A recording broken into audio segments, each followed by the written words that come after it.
Ladies and gentlemen, thank you for joining us for today's webinar, Action Steps to Accelerate Sales Growth in a Competitive Market. The moderator for today's call is Gerhard Schwantner, founder and CEO of Selling Power. Gerhard? Thank you, Chris, and welcome everybody in the audience. This is going to be a very exciting webinar for me because we have two heavyweight presenters. Judy Hant, she is the President and General Manager of Revana, and Jonathan Gray, he's the Vice President of Marketing of Revana. Welcome, Judy and Jonathan. Thank you. Thank you. We are going to talk about a subject that everybody wants to know more about it. How do we increase revenues? How do we generate more, especially in view of 2013? So here's what's on the agenda right now. We'll discuss, number one, how to secure a competitive edge in even the most highly fragmented markets. Secondly, we want to determine the characteristics of your highest value and lowest value customers. And that's a very important point to differentiate those two. Third, we help you understand customer preferences and build sales programs to meet those needs.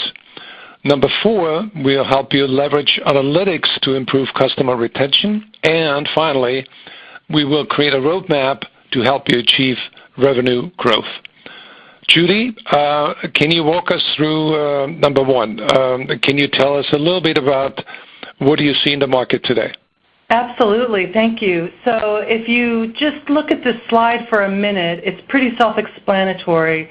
The market has exploded, as you all know, with different places where people are seeking information, are making themselves educated around products and services, are communicating with each other.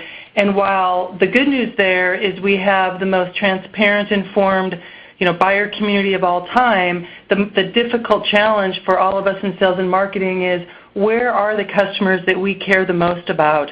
Where are they spending their time? Where is the best place for us to reach them? Because as this has fragmented, so has our approach and our ability to really reach the right customers with the right message through the right channels. So I think, as you see this, as we've just spoken, it's probably grown by even more just in the few minutes that we're talking. So that's the challenge.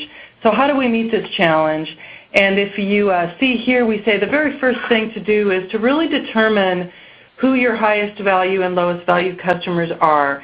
No secret here. This has always been kind of job one for sales and marketing people because we all know all customers are not created equal. And if we try to address the mass market as a mass market, we will fail. Now, and we clearly understand that when you examine the profitability of a customer, it will reveal the overall profits and that they're only optimized for 50 to 70% of a current customer base, which is why it is so important to prioritize resources. So as you think about that, well, then how do you do that? Clearly, analytics has become one of the buzzwords in the marketplace today, partially driven by what I just shared with you. There is more information out there than ever before. While customers are absorbing that information, they expect all of us who are marketing to them to absorb that information as well as we attempt to attract and retain them. But we all know that it costs 5 times as much to attract a new customer as it does to keep an old one. And we know that retention versus acquisition requires a far better understanding of your customers than when you acquire them. And that you can look at that and think to yourself, wait a minute, is that true? But the reality is once somebody becomes your customer, their expectation of what you know about them and their needs grows exponentially. So they fully expect that you know who they are and that you know what they need and that your communication to them, your offers to them are based upon that understanding. And that's why it's so much more difficult and why the understanding of these customers is so much more important once they are customers of yours. And yet only 50% of global marketers really have a strategy for penetrating these relationships. And 67% say they have no system for reactivating dormant or lost customers. So what do we need to do to address this issue? And again, the roadmap is pretty clear, and it really has not changed, but some of the tactics have changed pretty dramatically. you got to start with the right strategy. It's got to be clearly focused, and it's got to be executable. We've all lived through the terrific, beautiful PowerPoint presentations that we just can't get them done in the light of day. So clearly, the strategy must be executable. And then the processes and tools have to be there. We hear this all the time. We know what we want to do, but our processes, our tools do not allow us to do so. Our advice to people is start somewhere. You don't have to tackle the entire problem. Start somewhere. Start with a product, start with a segment, start with a geography, but start somewhere. Don't wait for the tools to catch up with what you need to do in the marketplace. And then clearly, you may have a lot of tools, but if you don't know what to do with them, then they really just sit on the shelf. And you spent a lot of money putting them into your environment, learning how to use them, but if you're not really using them correctly, they don't ultimately drive the outcomes that you are seeking. And then also, the right culture is so important. The companies that we work with that are the most successful are the ones that truly are the most adaptable, that truly believe that there's no such thing as a good, slow decision, and they are out there every day understanding what's happening in the market and acting on the information that they're getting in the marketplace.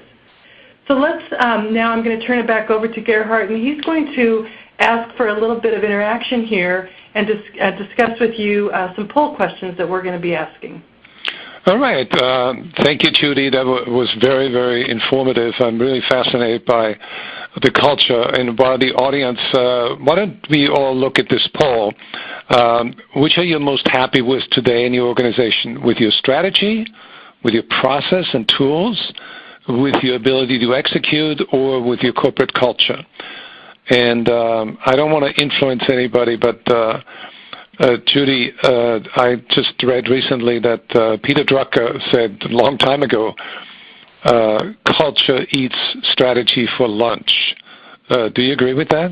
I absolutely agree with that, because the reality is most of us know what to do, most of us know how to get it done, but are we willing to do it? Is the business that we are working within willing to act on what we know? And that speaks to culture. That's amazing.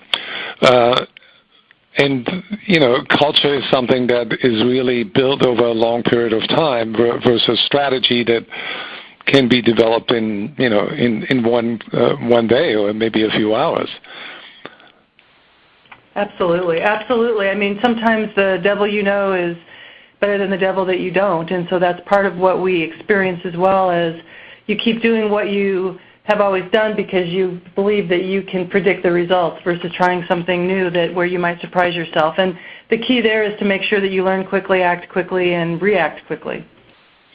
So let's look at the numbers, and what are your reactions to those numbers here? That they're pretty evenly divided. It's there's, you know, clearly execution appears to be the least kind of the one that people are not as satisfied with, which I guess does not surprise me.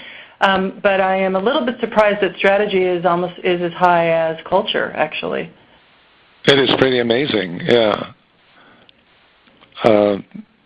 So when you normally do this, is execution pretty much on the bottom, that everybody knows that they talk a good game and they have a good strategy, but they're not very good at executing? Yeah, I think that's absolutely the case, is that people generally know what their priorities need to be, what their focus needs to be, but it's a matter of, you know, getting everything lined up to be able to execute, to produce the desired outcomes.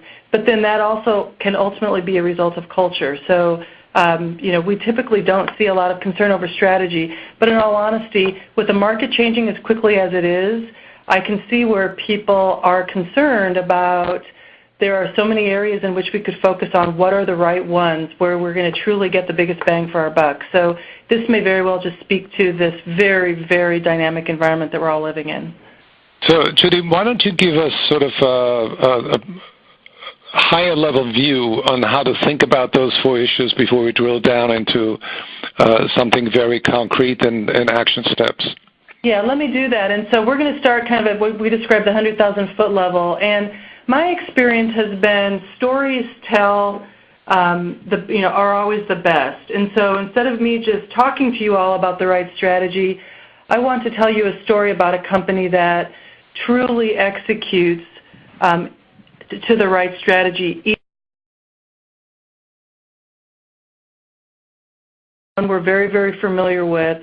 Unbelievably successful company. They are in the financial services industry, and what we love about them is every single thing they do is based upon this mission. And this mission is at the beginning of every meeting they have. This mission influences every decision that they make. It doesn't matter if it's about changing the colors on the walls in the headquarters or how they may change the customer experience. It's all about this mission. Their job is to facilitate the financial security of their members. I think the fact that they call their customers members speaks volumes to who they are. And they will provision a full range of services to do so. They seek to be the provider of choice for the military community. And so if people scratch their heads and say, why is USA not only in the property and casualty insurance business, but also sell diamonds? And they also facilitate auto buying. Well, if you look at this mission and you understand that they look at their members and they say, what are some of the life events that their members need assistance from a trusted advisor in, you begin to completely understand how they have built out their product strategy because it's all about this mission. So for us, this is one of the best companies in the world that truly operates off of a very, very focused mission. And as a result, they have the highest NPS scores of any company in the world. They track at about between 84 and 87% NPS, for those of you that are familiar with that metric, depending on the line of business. So I think it's a great example of the right strategy. If you go to kind of the next key, which was the right processes and tools, I'm sure many of you are familiar with Amazon and use Amazon. I know I, as a parent who buy a lot of college textbooks, love Amazon because it's a lot less expensive. But what's really interesting here is look at these stats. So first of all, I feel like I have a relationship with Amazon. I'm an Amazon Prime member. I love the way in which they do business, but I have never, ever spoken to a person at Amazon. And that speaks volumes to the way in which they have built this affinity, this personal relationship, is through processes and tools. Just look at in the third quarter of last year, 30% of us started their online purchasing with Amazon versus on a search engine. That tells you a great deal about their processes and tools. And then just look at how this business has transformed itself. In 2001, 79% of what they sold were books and media, such as DVDs and CDs. Now, last year, only 37% are books and media, and 63% are other product sales. And again, if you've purchased on Amazon, you know they sell pretty much everything that you may want to purchase. So I think they're a great example of the right processes and tools. The Right Execution is another company that we're very familiar with, AT&T, and this is in the wireless space, and in particular in their small business marketplace. So they really looked at the competitive advantage that they have in the marketplace, but what they found is that they needed to surround these customers very quickly after they became a customer, and they needed to use the information that they knew about these customers to truly make sure that these customers were completely sold the products and services that AT&T had to offer. Because what they found is that churn was to a great extent based upon being undersold. Now, isn't that an interesting thought? But these customers, when they first became an AT&T Wireless customer, the time was not taken to truly understand what they needed, and they were undersold. And when you're undersold, the product or service or pricing plan or smartphone or whatever you bought is not going to meet the need you were attempting to meet, and therefore churn occurs. So they inserted a partner with them who would grab these customers once they first became a customer, reach out to them, really interview them, really understand their needs, really make sure they were completely sold, and then stayed with them through their life cycle. And in doing so, we're able to reduce the churn by 40% annually, and as importantly, increase the revenue per month by 20%. So this is an interesting thought because many of us have difficulty explaining to our CFOs why we need to do retention programs. Because our CFO may ask us the question, well, are you sure that person would leave? Are you sure we need to spend that dollar? Well, I will tell you that most retention programs can be justified by the amount of upsell that you can do while at the same time you are retaining these customers. And AT&T is a great example of that. And finally, I'm going to talk about culture. So here's a couple of great examples of companies that we all know well, but have really been able to adopt a culture that may surprise you. So Nissan is a company that, manufacture well-known, but really the culture to a great extent is not about the Nissan manufacturer so much as it is about the dealerships themselves. And so Nissan came up with a way of truly driving satisfaction for the manufacturer, but doing so with a connection to the dealership and the dealer experience that people are having. And by doing sales and marketing campaigns that are combined between the manufacturer and the dealer, they were able to produce an ROI that's astounding, over 2,000%, raise their NPS by 90 points, and raise their J.D. Power rankings by 9 points. So very outside of a typical culture of an auto manufacturer who really, believes that they are, reliant upon their dealerships to deliver the experience and deliver the message and build the advocacy and the trust and the relationship. And yet they figured out a way of doing it in partnership and drove really fantastic results. And then the second one on this page is IBM. And, we all think of IBM as the very buttoned-up, white shirts, starched shirts, sell a lot of boxes company, extremely technically capable, over 100-year-old company. And yet IBM has understood that they need to really address the changing needs of their customers. And these are, very technically savvy business-to-business buyers of very expensive high-tech products, and yet they want to communicate the way the general population wants to communicate. They want to communicate on Twitter and on Facebook and through chat and through a variety of other channels because, frankly, they're probably doing something else at the same time. And so IBM has embraced that, and one of the ways IBM goes to market in the business market is they have their salespeople actually become key community managers.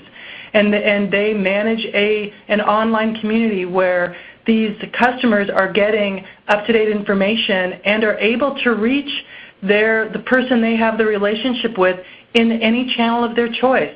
And I think that shows a really terrific way of taking a culture that you may not have expected to be able to address this day and age. It's easy to assume that the new age companies like a Facebook or like a Zynga get it, but to have a company that's as successful as IBM has been really get it as well, I think speaks volume to the ability to transform a culture. So with that, I'm going to turn it over to Jonathan, and he's going to take us down to at least 35,000 feet and then below to really demonstrate to you all how you can act on some of these requirements. Jonathan? Thank you, Judy.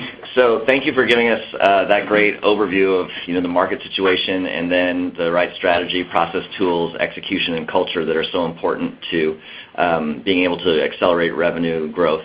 And I wanted to take some time to share with the audience some thoughts that we have about how do you accelerate that performance. And it starts with understanding where you are today and then building a plan for tomorrow. So we will at the end get into very specifically what does that gap analysis look like at a ground level view, but let's take you down that next level. So in order for you to determine how do you grow revenue, you certainly need to do the State of the Union and understand your customers, understand how to be relevant to them. You need to assess your revenue readiness and then conduct that gap analysis that I foreshadowed just a minute ago.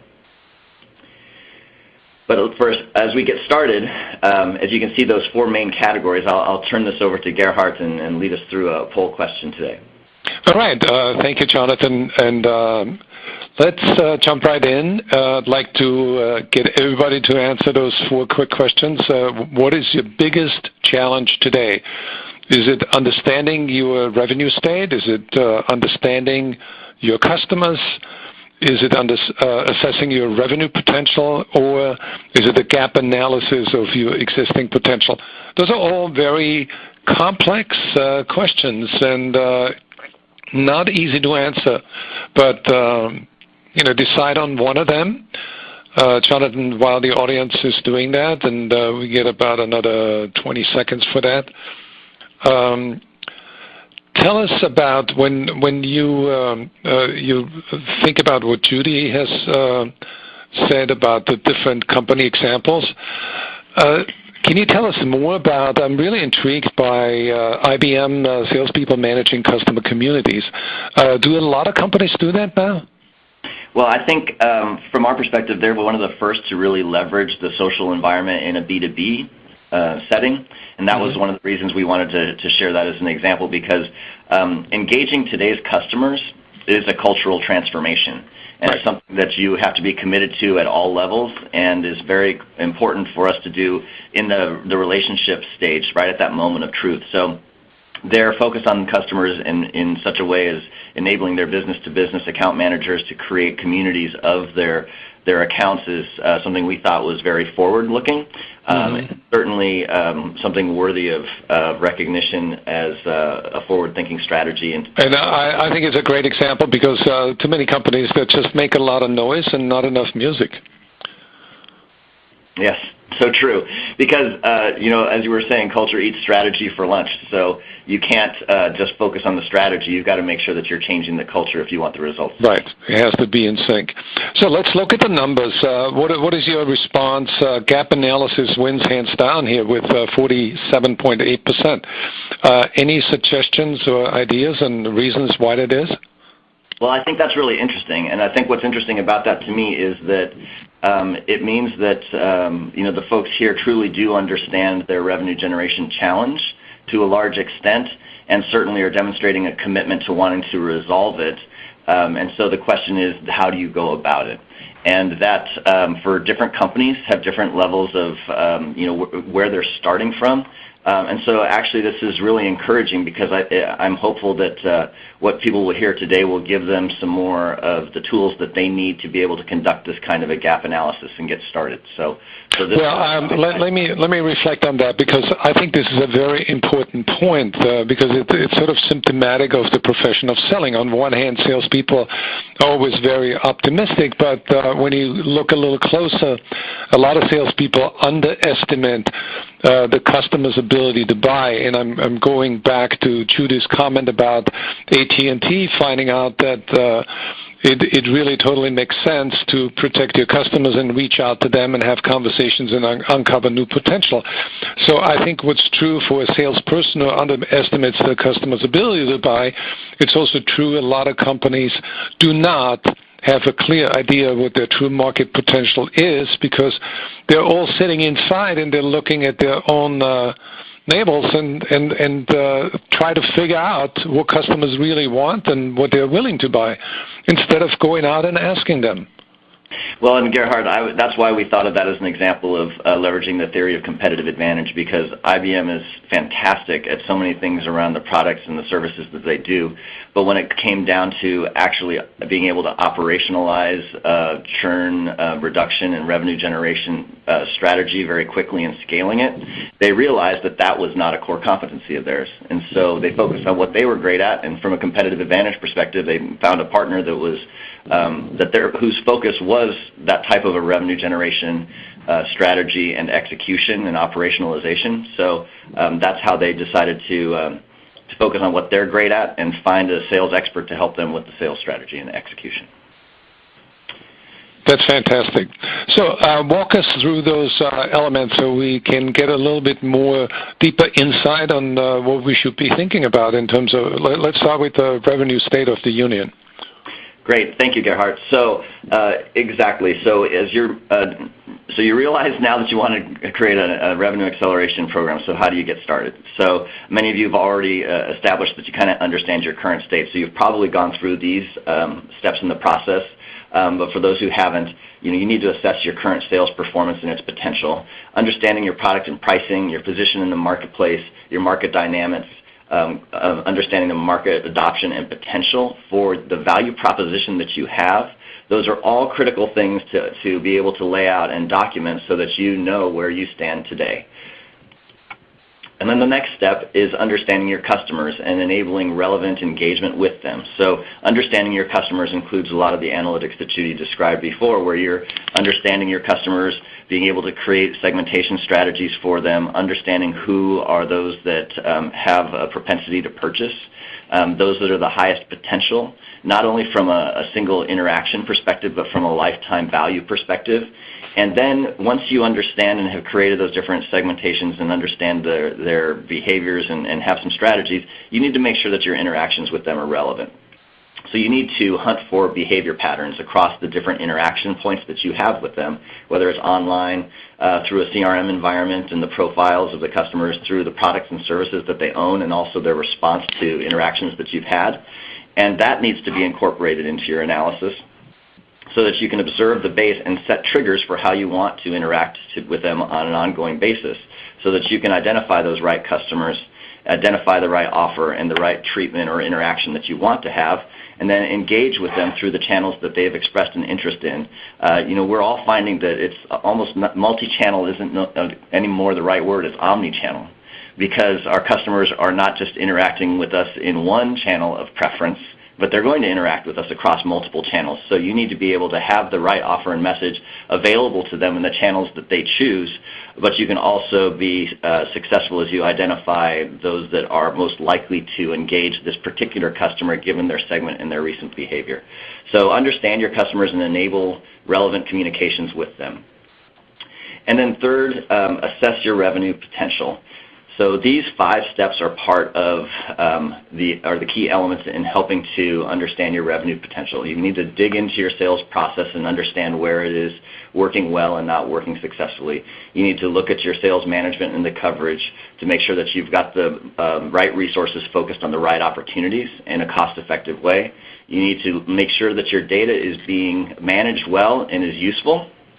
And you need to integrate sales and marketing. So we've done some recent research with chief sales officers. It's been very interesting to see to what extent they feel like they're a great team with their marketing counterparts, or to what extent they feel like sometimes they're at counter purposes. And we've had responses all over the map. So it's been quite interesting. And so, but certainly for greatest success, it needs to be an integrated strategy and an integrated customer journey that is being enabled between the sales and marketing organizations. And then lastly, those customer analytics, because having data without it being used is kind of a waste and certainly sub-optimizing your ability to generate revenue. So these are all of the components that are required for you to really be able to set that plan in place to get you from where you are today to where you want to be. And so now let me take you to exactly how does that come together in order to present, to be able to have that plan in place for the revenue growth. And what it requires is a very ground level view of taking what we've discussed as far as the state of the union and the sales performance and the product and the market position dynamics, the pricing and positioning, the market adoption and your value proposition, so that, and understanding clearly what your goal is. And then you need to conduct that gap analysis of the sales process, the sales management and coverage, the data management, the integration of sales and marketing, and the customer analytics. And you need to look at that across all of the different drivers of success in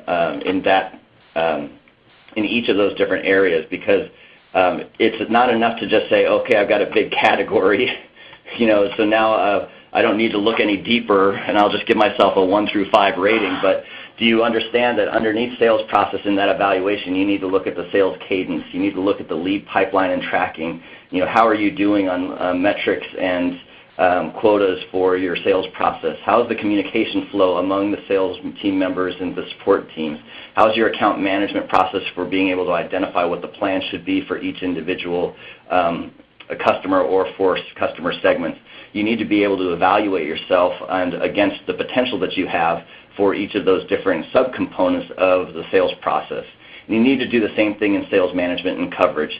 So have you been recruiting the right people? Are you training them the right way? Do you have the sales management practices in place to be able to help the team to be successful? Do you have the management structure and the compensation in place to help the focus to be on those things that deliver the lifetime value for the customer, and not just on an average handle time or some kind of an interim metric that may distract you from your overall goal of deepening relationships and driving more lifetime value.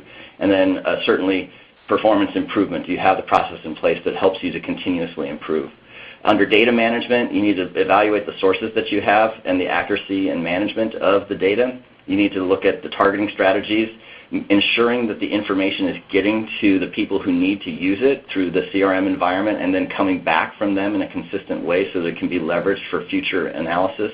And you need to have reporting that gives you the indication of exactly how each of the key drivers are performing and whether you have the right visibility in the right cadence to be able to manage the process effectively.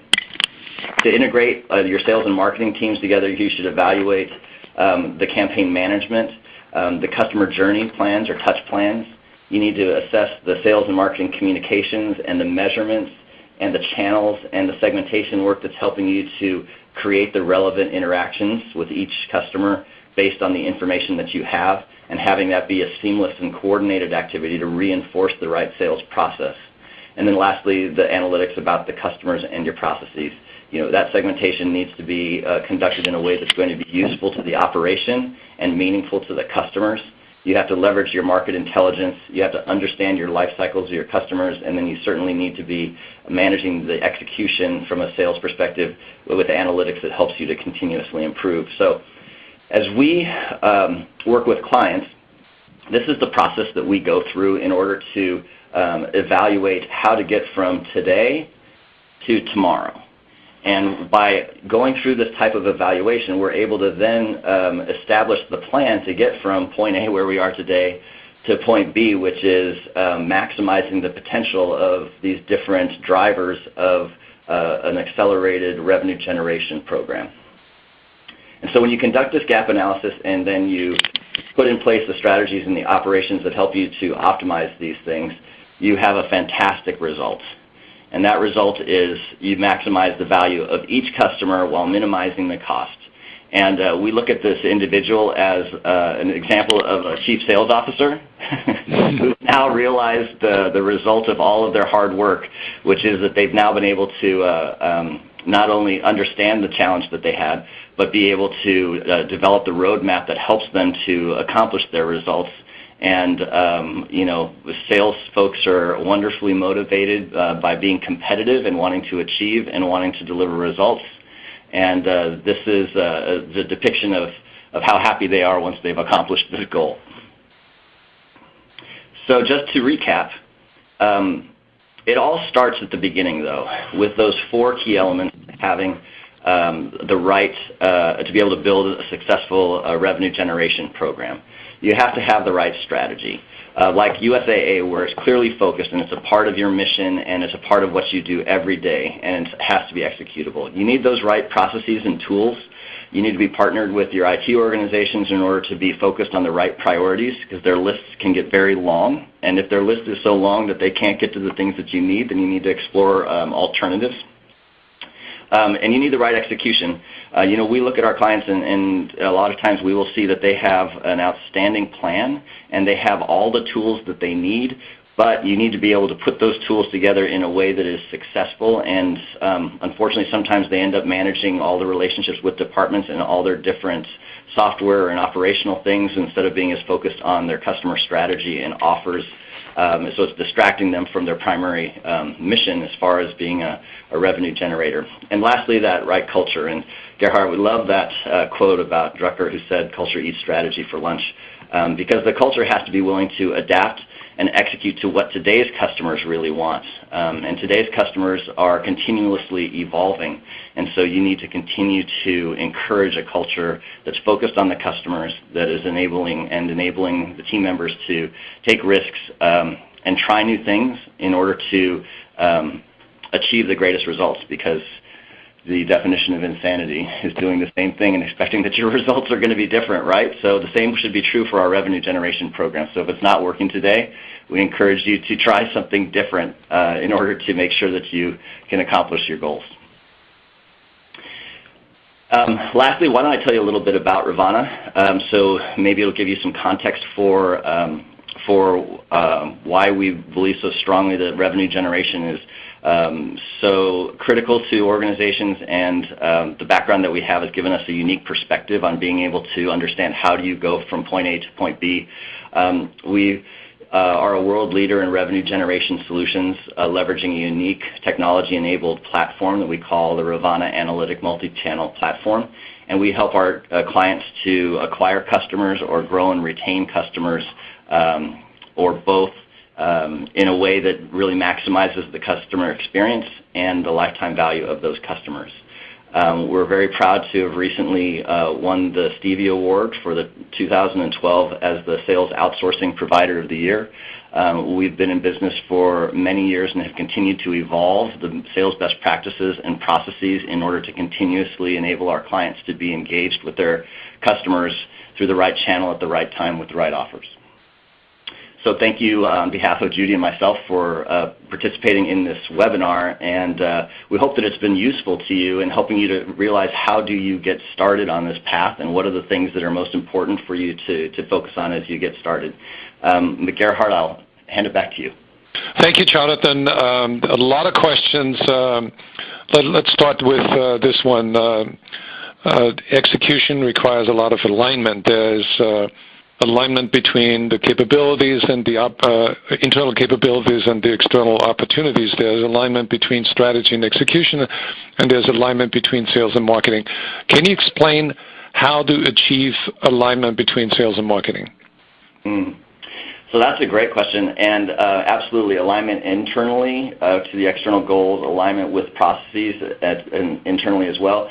What we found has been so critically important is making sure that everyone is focused on the same goal and understanding that there's only one purpose that the company has, and that's to fulfill those customer expectations and deepen those relationships resulting in revenue, right? So you need to ensure that when everyone starts with focused on that same goal, then everyone can sit in share each other's shoes and understand how do we all contribute to that. You need to roadmap out then the customer journeys that are going to result in the increased sales performance, and then define the project plans underneath that leverage all of the different departments who are required to execute against that goal. So it starts with having that right, a common understanding of the goal, and then it's mapping out the plan for what are the most important things to do in order to execute against that, and having a clear project task level management of how each of the different departments contributes to that success. And then lastly, the measurement. The measurements need to convert from being silo-oriented measurement of marketing and sales separately to being unified to those things in the process that actually enable the final revenue result. And so let me give you an example. So for example, if we're trying to engage a particular customer segment with an acquisition program, we need to have the data to understand these particular targets. We need to have the right tools and processes for the sales organization to engage with those customers. But there are certain things that we need to know. So the dispositioning and understanding of those individual interactions and the updating of the profiling of each of those different interactions is critically important. And so the sales organization needs to understand that by doing those things, they're providing the data back to the marketing organization that enables them to create the better prioritized leads in the future, so that it helps the sales organization to be more successful because now they're focusing on those best priority leads right now. So it becomes a very symbiotic and positive relationship when we start looking at different kinds of metrics that matter in that end-to-end process. So what percentage of the customers have had their profile updated? What percentage of them have a disposition on a call that can be used in the data environment to prioritize leads, right? You start looking at some of these internal metrics that lead to a lead prioritization process that actually contributes to success. But that only happens when we're able to, in a company like ours that's fully integrated between sales and marketing, or in companies that are able to sit down and have that conversation of sales and marketing being unified on the same goal and unified on the execution and the way that and measuring end to end. Out of curiosity, Jonathan, since you are an expert in this matter, what will be sort of key performance indicators that where you can quickly measure whether sales and marketing is aligned. Would you say that the number of marketing qualified leads and the percentage of those that sales is closing, would that be a good indicator? Yeah, that's the critically important one, because and then also those that are being closed, but then you'd want to dig in deeper to that to understand what is happening with those. And then you also have the period of time. So from the time a marketing qualified lead is presented, what's the period of time before an interaction from the sales organization has occurred with them, and then what is the disposition of those actions? So the top level of that is right, as in the conversion rate of those, but then you need to have that feedback loop on the value of those that have closed as well, to make sure that it's focused on the right, marketing's focused on delivering the right types of leads. And then you need to dig in deeper to make sure that it's operating at its full potential by understanding, are we getting to those critical leads in a period of time? And we've seen sales funnels that have been completely full with marketing qualified leads to the point where the sales organization can't keep up with it, and therefore you're creating customer dissatisfaction because they're expecting an interaction and they're not getting it within 24 or 48 or 2 weeks. So that's a critical part of it as well. And then go ahead. I would say from a marketing, sales and marketing, it really needs to be unified. And as you think about them as siloed organizations, that's when you start to, there's specialization that's valuable, but the common goals have to be the same on contributing to revenue overall and having compensation and incentives tied together in the performance of those programs for both the marketers and the salespeople for the whole of the segment and program that's being covered. It can't just be for, I did my job, but it was fine before when it left here. It has to be integrated all the way through.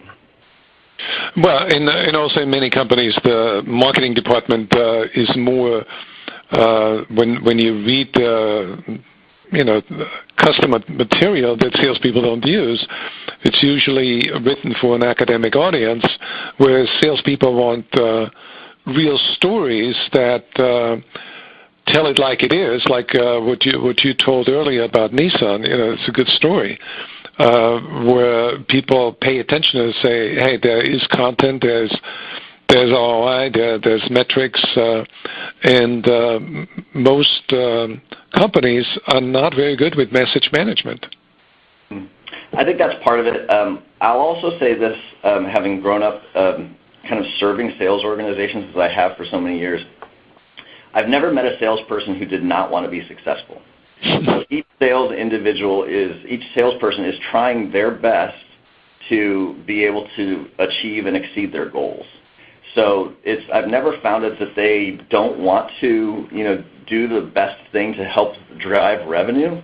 But I think their understanding of the enablement that they get from some of the marketing sometimes is lost in getting to them and help them understand how, if you don't disposition and get information back, we're not going to be able to give you the highest quality lead prioritization. So really it's, and I've never met a marketing person that doesn't want to be accountable. So if you think about those two realities, success happens when you manage the middle of the funnel together.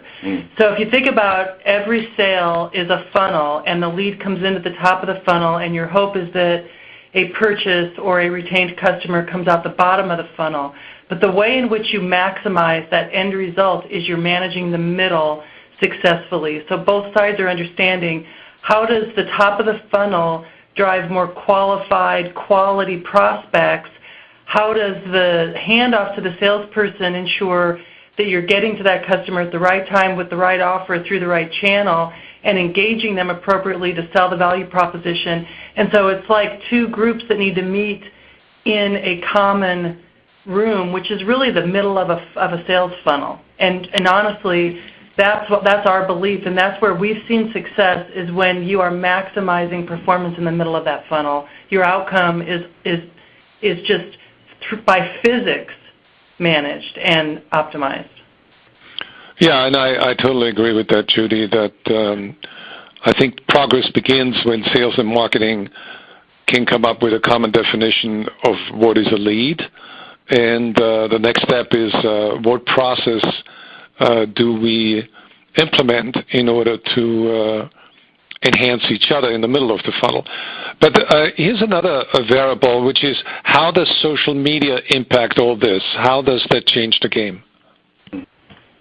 Changing it a lot, and I think we're early on as sales and marketers in understanding how it's going to be most effective. And I think it's different in a B2B environment versus a B2C environment. And for us, we're so focused on the revenue and lifetime value and customer satisfaction result at the end that we are looking at social in a couple different ways. One is for knowledge about customers and their intent and what they want. We're looking at them as a way to engage more completely through communities and forum management. And then lastly, we're looking at it as a way for our associates to be more engaged with and account managers to be more engaged with their accounts, creating that community on their own. So we're looking at it in three different ways, and at the end of the day, we have to all adapt to our customers because they will all continue to lead the way of how they want to communicate with us.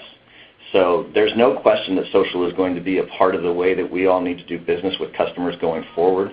I think we are all understanding how to leverage it more effectively without polluting a service environment interaction on social with a sales message, because that's not going to be successful long term for your brand. But you can use social in different ways to enable a sales process, and we're finding that to be successful. And to absolutely understand that, so I think about social in many ways as, in the old days, I'll date myself, I would sit behind a one-way mirror and listen to focus groups, right? And truly try to understand what's on people's minds. Well, now I can just do that by making sure that I'm I'm observing the conversations that are going on social media. So I think the most recent statistic, if you stay with the Nissan example, is 27% of all automobile purchases are discussed on Facebook first. That would stand to reason, right? You put a note on your wall saying, hey, anybody driven an Altima, the new Altima, and what do you think of it? So how do you as a marketer understand that somebody has just screamed some kind of purchase intent? How do you take advantage of that in such a way that truly is of use to this person who is in the market wanting to buy the right product? So, I think about it in that way, is that we've got such transparency out there now on what people are interested in, what they want to buy, what matters to them. How do you use it to assist them in buying? And if you can get to assisting them in buying versus hard sell, you've got to win on both sides. Well, and that's what Amazon is doing with our salespeople. Yeah, and nobody seems to be too upset that Amazon will suggest to you what you ought to purchase based upon what you purchased last. You don't ever hear. In fact, they're one of the high NPS ranking companies as well. I mean, it's the same thing with Costco. There's no secret to why when you walk into Costco, what they have on their concrete floor is very consistent with what you want to buy, because they are analyzing and observing what people are asking for and what people are purchasing, and nobody seems to have a problem with that. So I think good way to think about it. Well, thank you. That's very informative. I'd like to shift over to data. Everybody talks about big data, and somebody is asking, how do you use a gap analysis in a world where people don't have the data, or where people have inaccurate data? So there are two sets of data. One is the customer data that is growing, has an obsolescence rate in most companies of 25 to 30%. So a lot of sales organizations sit on data that's already obsolete. The second thing is that sales managers, when they look into Salesforce.com or any other CRM system, they feel that they don't have clear enough data flows or reliable data that allows them to have, as Jonathan says, a better tomorrow. So they cannot forecast accurately, and the forecasting accuracy in a lot of companies is, no better than 50%. So how do you use your gap analysis in a world where data is either unreliable or non-existent?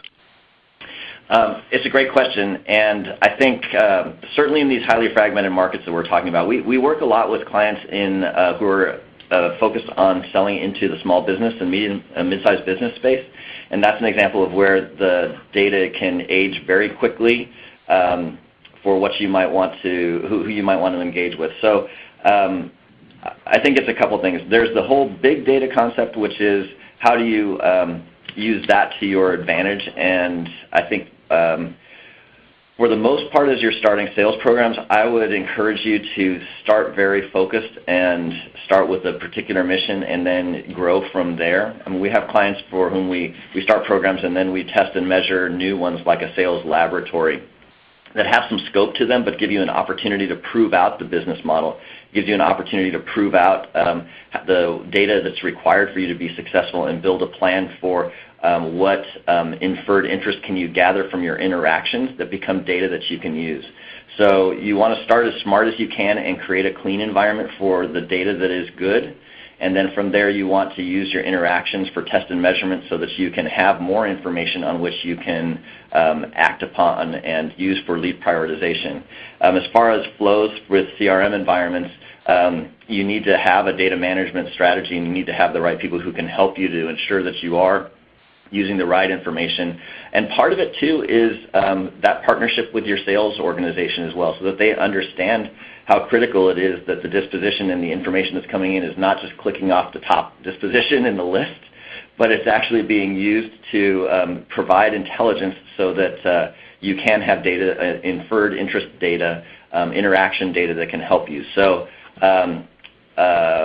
using data that comes from sources that are reliable to help you to create updates, having a process that can help you to go through those things and clean them, having a process where you're actually engaging with the sales organization to make sure that there's an understanding of the value of the feedback that you're getting from the different interaction points, whether it's from the salesperson in the CRM tool or through other interaction channels, and then making sure that you have a continuous process for that are critical.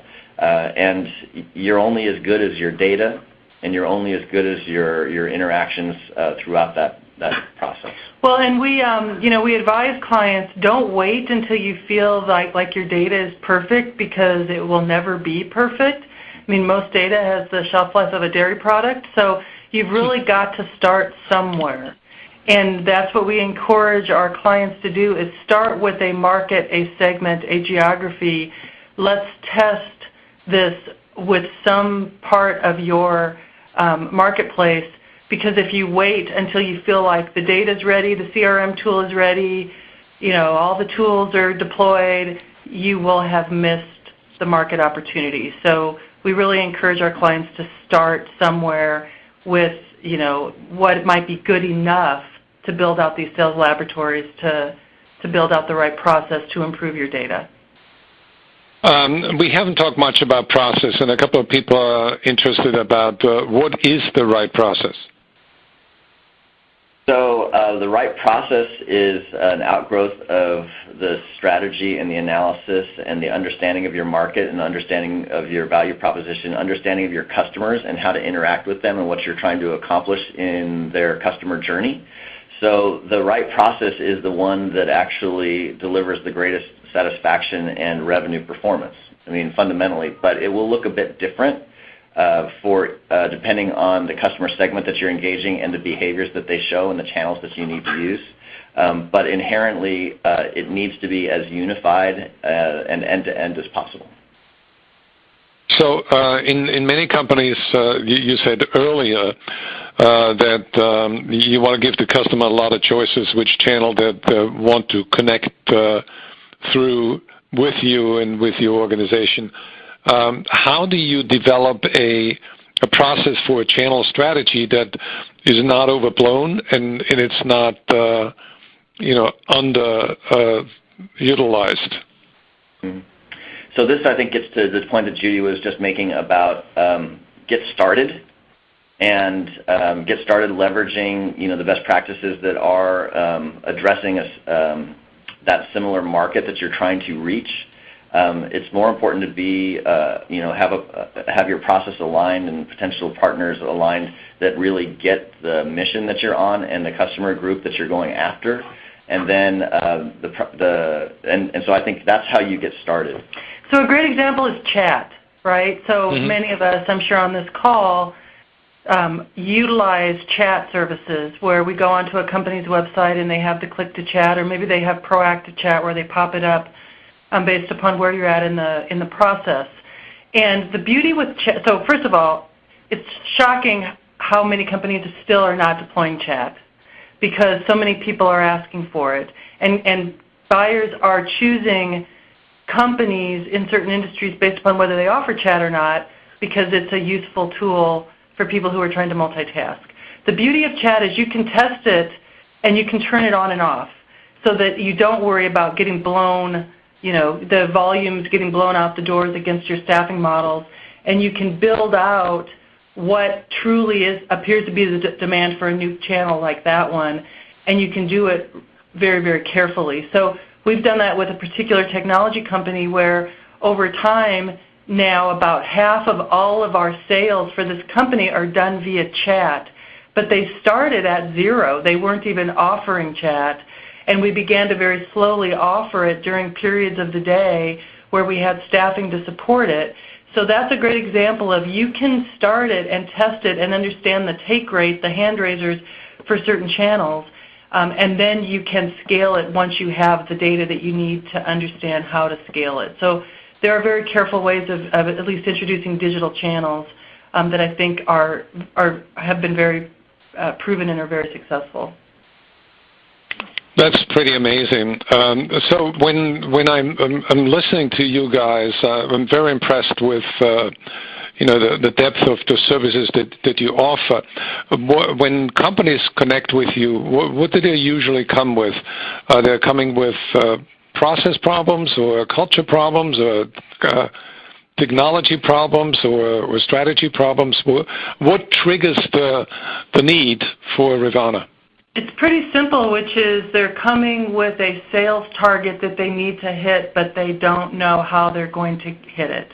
That they know how they've gone to market. Historically, they know what kinds of results to expect from those go-to-market strategies, but that isn't going to be enough. The company needs more top-line revenue against uncovered, undersold markets, and they need a new way of going about doing it. So it's really pretty simple.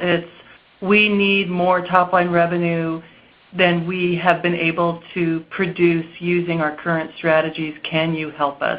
And then in having those conversations and scoping out the opportunity, all four of these things come into play depending upon the customer and their current situation.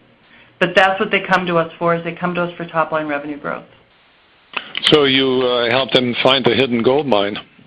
Right. Well, and so we conduct a revenue performance assessment for those customers that are committed to building a solution, and that is what we've shared with you in that gap analysis is a part of that structure, and we use our own industry knowledge and the best practices knowledge for benchmarking so that we can accurately assess the potential of this client in accomplishing their revenue generation goals, and then we partner with them on an outcomes-based model so that we get paid for the results that we produce.